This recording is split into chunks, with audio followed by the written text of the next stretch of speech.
Alors, terminons le travail de la journée avec l'exercice 51. Donc, Martin construit une grue avec son jeu de construction. Donc, c'est comme avec des Lego, c'est un jouet. Il construit une grue.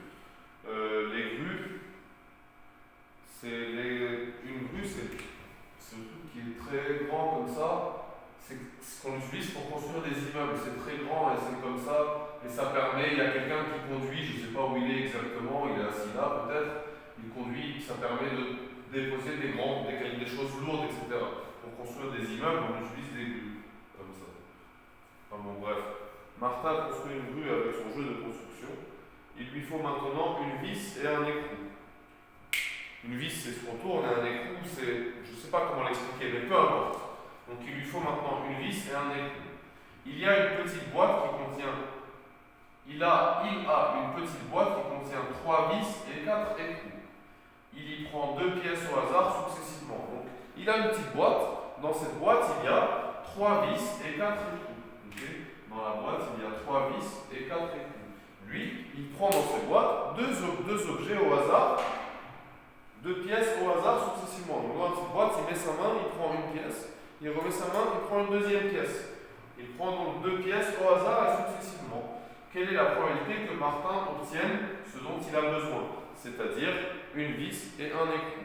Donc pour ça, on va faire un arbre de probabilité. Donc les deux expériences, les deux épreuves de l'expérience, c'est les 2 fois où il prend quelque chose. Et à chaque fois, soit il va prendre une vis, soit il va prendre un écrou.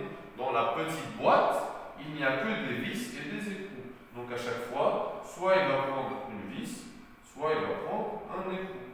Et la fois d'après, pareil, soit une vis, soit un écrou, soit une vis, soit un écrou.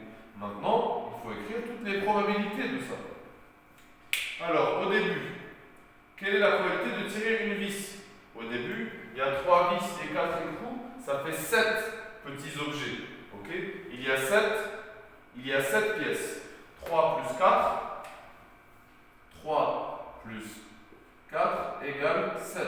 Donc tirer une vis, ça va être 3 sur 7. Un écrou, ça va être 4 sur 7. Okay, vous allez voir que ça ne va pas être comme ça. Les deux vont être différents. Là, vous allez voir. Donc maintenant, si dans la boîte, il a d'abord tiré une vis, on est ici. On est à cet endroit-là. Dans la boîte, on a déjà tiré une vis. Il reste combien d'objets de pièces dans la boîte? Il y en avait 7. On a enlevé une vis. Il en reste 6. Donc ici, les probabilités, ça va être quelque chose sur 6. Quelque chose sur 6. Il y a combien de vis? 3? Non. Il en a déjà tiré une. Là, on est dans une expérience où dans la première épreuve, il a déjà tiré une vis. Donc il en reste combien?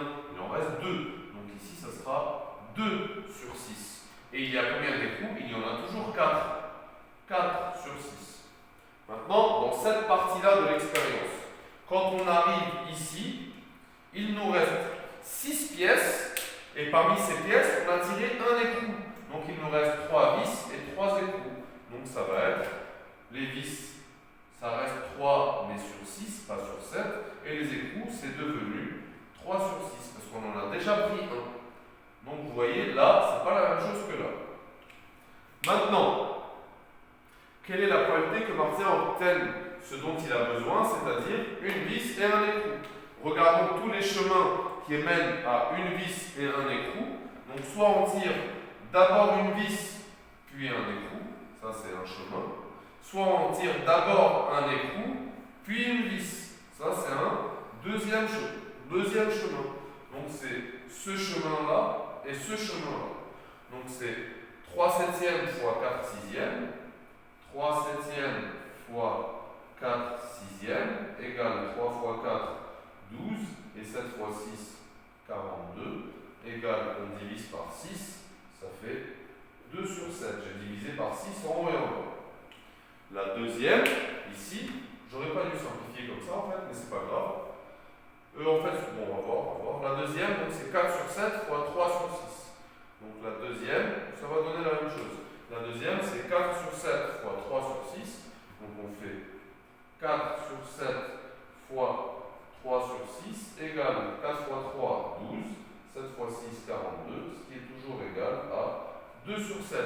Donc la probabilité que Martien obtienne ce dont il a besoin, ça va être donc 2 sur 7 plus 2 sur 7 égale 4 sur 7. Voilà la réponse finale à la question, au problème 51. Voilà, on a terminé le travail d'aujourd'hui.